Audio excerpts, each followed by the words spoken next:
Living in Christ Church Session 8，教会论与教会生活第8讲 Chapter 3第3章 God's chosen people， 上帝的选民。The Apostle Peter writes to the Gentile church in Asia Minor， 使徒彼得向亚西亚的外邦人的教会这样写信说 ：Ye are an elect race, a royal priesthood, a holy nation, a people for God's own possession. 1 Peter 2:9， 彼得前书第2章第9节，你们是被拣选的族类，是有君尊的祭司，是圣洁的国度，是属上帝的，或者上帝亲自拥有的子民。Coming from Peter, the apostle of the circumcision, Galatians 2:8, this is an astounding statement. 彼得受割礼之人的使徒这样子写是令人惊讶的。参考加拉太书第2章第8节。Not only does Peter use Old Testament language to describe the New Testament church， 彼得不仅仅用了旧约的词汇来描述新约的教会。The terms are drawn from Exodus 19:5 and 6 and Isaiah 43:20 and 21。这些的名词是来自出埃及记19章5到6节，还有以赛亚书第43章20和21节。He also uses the language to make a contrast between the believing Church of Christ and the unbelieving Jewish people who have rejected Jesus。彼得再进一步的用这些的词汇来对照基督信徒的教会和那些不信基督、拒绝耶稣的犹太人。To be God's chosen people was the great distinction of Israel, Deuteronomy 7:6。作为上帝的子民，是以色列人最独特的地方。申命记第7章第6节，你归耶和华你上帝为圣洁的民，耶和华你上帝从地上的万民中拣选你，特作自己的子民。But now Peter calls the church by the very titles that were so precious to Israel。但是现在彼得呢，用这些对以色列人那么宝贵的头衔来称呼教会。Moreover， 不但如此 ，he gives these titles to a church made up principally of Gentiles。他用这些头衔来称呼一个主要是由外邦人组成的教会的。Refer to 1 Peter 1:18, 4:3, and then 4:4。参考彼得前书第1章第18节，知道你们的属，脱去你们祖宗所流传虚妄的行为，不是凭着能坏的金银等物，就是他们的祖宗也是拜偶像的。彼得前书第4章第3节和第4节。因为往日随从外邦人的心意行邪淫、恶欲、醉酒、荒宴、群饮，并可恶拜偶像的事，时候已经够了。他们在这些事上见你们不与他们同奔那放荡无度的路，就以为怪，毁谤你们。Indeed, he goes even further。诚然，彼得再进一步的说 ，Speaking of the disobedience of unbelieving Israel to the gospel, Peter says, "Whereunto also they were appointed." 对那些不信的以色列人，不信福音的以色列人的不信和不顺服，彼得说，他们就是这样子被预定的。Gentiles have been shown to be the elect of God。圣经或者彼得显示，外邦人是上帝的选民， while unbelieving Israel is seen to be reprobate。而不信的以色列现在被显示是不被拣选的，被遗弃的。The last have been made first, and the first last。后头的现在成为前面的。前面的，现在是后头的了。Luke 13:30，路加13章30节。If Peter's words are difficult for us, think of how difficult they were for Peter. 假如彼得的话对我们来说是难以理解的话，试想一下，对彼得来说是多么的难以理解。Imagine how Peter felt when he heard the crowds shouting, "Crucify him!" 想象一下，当群众喊叫说把他钉十字架的时候，彼得的感受是如何 ？Yet, like Paul, Peter had to come to terms with the fact that most of the nation of Israel were rejecting Christ, even as Gentiles were receiving him. 可是彼得需要面对一个事实，就是以色列国大部分的国民拒绝了基督，就是在外邦人开始接受他的时候。With Paul, Peter sees in this the fulfillment of prophecy and the sovereign purpose of God. 与保罗一样，在这件事情上，彼得看见预言应验了，也看见上帝主权的计划。The builders have rejected God's chosen stone, as the scriptures said they would. 匠人拒绝了上帝所拣选的石头，正如圣经所说。And their rejection has already been determined by God. 而他们这样的拒绝是由上帝事先决定的。彼得前书2章7节，使徒行传2章23节，使徒行传4章28节。To understand something of the glory and the solemnity of the calling of the church as God's chosen people, we need to go look back to the Old Testament.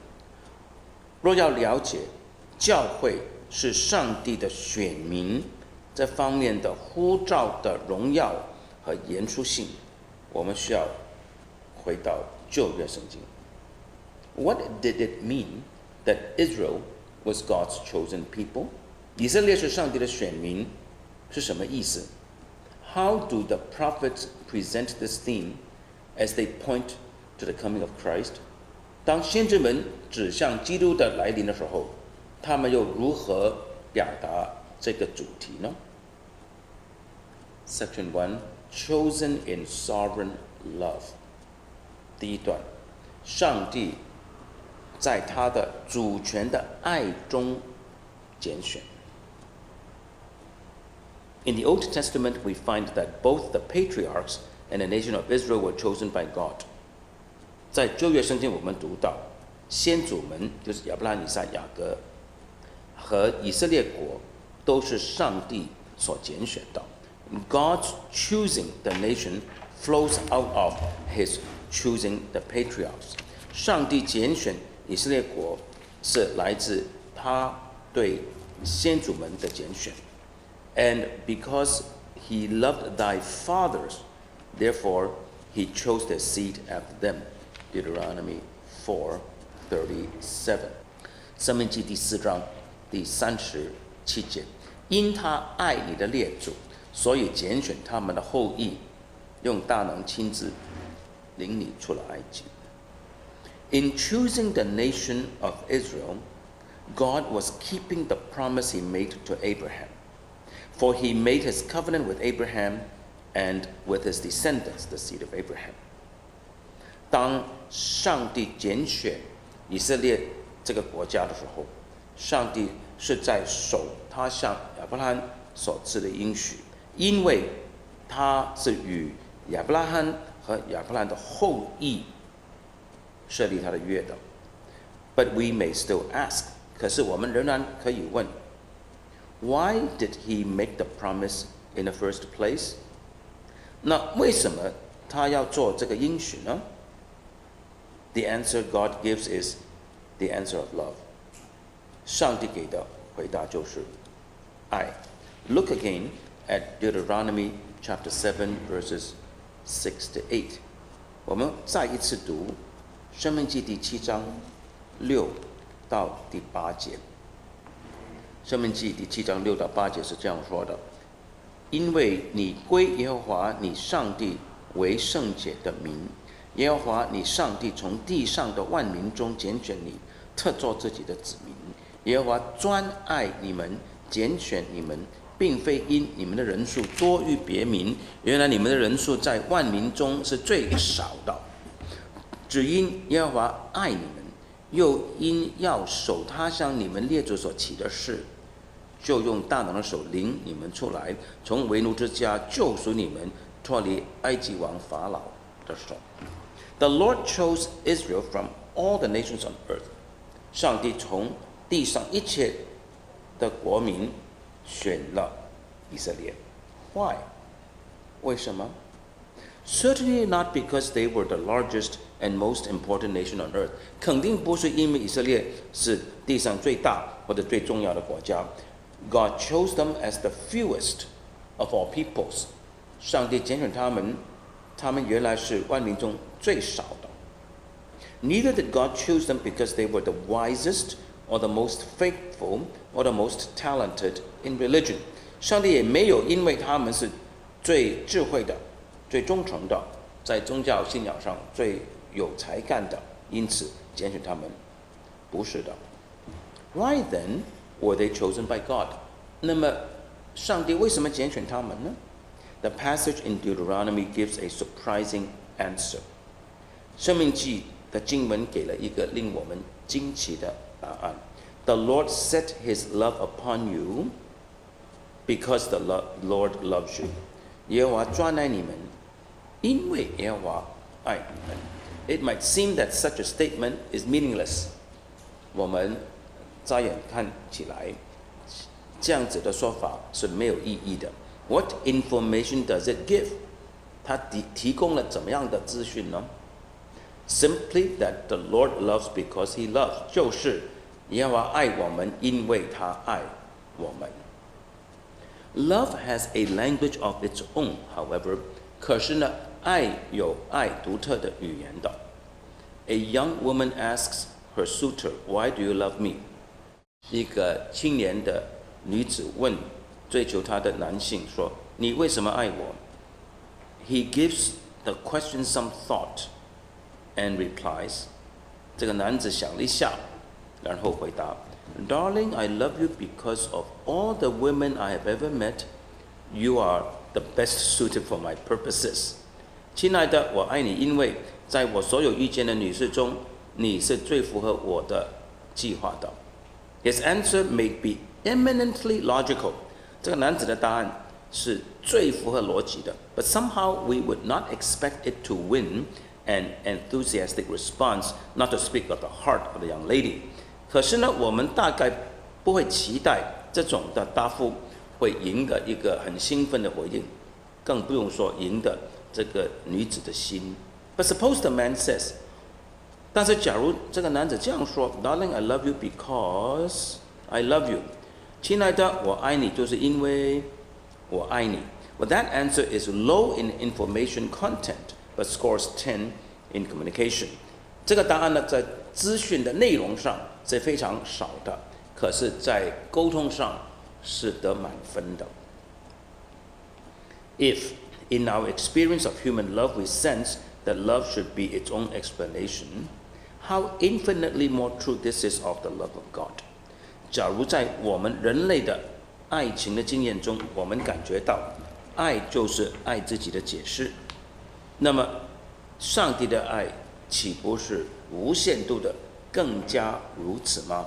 Indeed, true human love that reaches out not to take, but to give, reflects, however dimly, the divine love that is infinitely self-giving.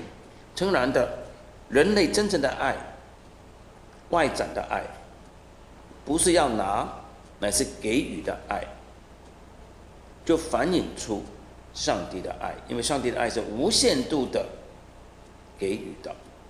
虽然人类的爱只能够很暗淡的来反映出上帝的爱，但是仍然是一种的反应。God loves us not because we are lovable, but because God is love. 上帝爱我们，不是因我们可爱，那是因为上帝就是爱。Some have blunted the force of the electing love of God by teaching that God chooses us only for service. 有些人或者神学家想要冲淡上帝拣选的爱的意思，他们就教导说，上帝拣选我们只是为了服事。This idea has been developed into the theology of the servant church. 这个概念呢，已经发展成为所谓仆人教会的神学。The church, it is said, is called not to status, but to service. 这些神学家说，上帝呼召教会不是为了他得怎么的地位，乃是为了他能够服事。Calling to status, we are told, would build pride. We might think that we were God's elite, but calling to service leads to humility. 这些神学家告诉我们，上帝若是呼召我们占有某一个地位呢，那个就让我们更加的傲慢。我们会想到自己是上帝的菁英分子。但是上帝若是呼召我们服事，那就带来谦卑的。Pious as this may sound, 虽然听起来非常的敬虔 ，it is not biblical. 这个是不符合圣经的 ，and really implies the opposite of what it claims. 这种的仆人教会观念，就暗示了圣经所讲的相反的概念。If service is the basic ground of our calling, 假如上帝呼召我们的基本的根据是服事 then God must choose us for our serviceability, our potential performance. 那么上帝必须是按照我们是否能够服事，我们在表现中的潜质来拣选我们才对。You will remember how the Apostle Paul reacts to that suggestion. 1 Corinthians 1:26 to 31， 你会记得使徒保罗对这种的说法，他的反应是什么？哥林多前书第1章26到第31节。弟兄们啊，可见你们蒙召的，按着肉体有智慧的不多，有能力的不多，有尊贵的也不多。上帝却拣选了世上愚拙的，叫有智慧的羞愧；又拣选了世上软弱的，叫那强壮的羞愧。上帝也拣选了世上卑贱的、被人厌恶的，以及那无有的，为要废掉那有的，使一切有血气的，在上帝面前一个也不能自夸。但你们得在基督耶稣里是本无上帝，上帝又使他成为我们的智慧、公义、圣洁、救赎。如经上所记，夸口的当指着主夸口。God does not choose the wise, strong, and noble. 上帝并不拣选那些智慧的、强壮的和尊贵的人。He chooses the foolish, weak, and despised. 上帝拣选那些愚拙的、软弱的、被人藐视的。Yes, the nothings, the zero. 是的，就是那些什么都没有的人。That no flesh should glory before God. 1 Corinthians 1:29. 好叫一切血气的或者肉体的，在上帝面前一点都不能自夸。God calls us not to use us, but to make us His. 上帝呼召我们，不是要用我们，乃是要使我们属于他。We are called to be a people for God's own possession. 上帝呼召我们作为一个子民，作为他亲自所拥有的。The term suggests that we are called to be God's own treasure, dear to His heart. 这个名词的含义是，上帝呼召我们作为他自己的宝贝，是他心中所亲爱的。God calls His people to be His children, or in another figure, His bride. 他呼召我们作为他的儿女，或者用另外一个比喻，他的心腹。Hosea 1:10 and 11:1， 何西雅书第1章第10节。从前在什么地方对他们说：“你们不是我的子民。”将来在那里必对他们说：你们是永生上帝的儿子。另外是何西阿书第11章第1节：以色列年幼的时候，我爱他，就从埃及召出我的儿子来。以斯帖书第16章第6节：我从你旁边经过，见你滚在血中，就对你说：你虽在血中，人可存活；你虽在血中，人可存活。我使你生长，好像田间所长的，你就渐渐长大。等等。上帝的儿女，上帝的心腹。The service that God first desires is the quote service unquote of worship, the response of His redeemed people to His grace and love. 上帝最首要喜悦的侍奉，就是敬拜的所谓侍奉，就是他的子民，被赎的子民对他的恩典和他的爱的回应。When God says, "Let my son go, that he may serve me," it is this service that is in view. Exodus 4:22 and 23. 当上帝在出埃及记第4章22到23节说：以色列是我的儿子，我的长子，我对你说过，容我的儿子去，好侍奉我。上帝心目中的侍奉就是这种敬拜的侍奉。To be sure, God does call His people to witness. 没有错，上帝的确呼召他的子民要做他的见证人。God's call of Abraham includes the promise that all the nations will be blessed in him, Genesis 12:1-3. 上帝呼召亚伯拉罕的时候，他的呼召就包含了一个应许，地上的万国都因为亚伯拉罕在亚伯拉罕里面必蒙福的，创世纪12章1到3节。But that is not God's first or only purpose. 但是这个不是上帝唯一的计划，甚至乎不是他首要的计划。God also promises to bless Abraham, whose witness to the nations begins with the blessing he receives as a friend of God. 上帝也应许要赐福给亚伯拉罕。亚伯拉罕对万国万民的见证呢，是以这个为开始的，就是他因为他是上帝的朋友而得到的福气，是从这里开始作为万国的福分的。以赛亚书41章第8节：唯你以色列我的仆人，雅各我所拣选的，我朋友亚伯拉罕的后裔。历代志下第20章第7节：我们的上帝啊，你不是曾在你民以色列人面前驱逐这地的居民，将这地赐给你朋友亚伯拉罕的后裔，永远为业吗？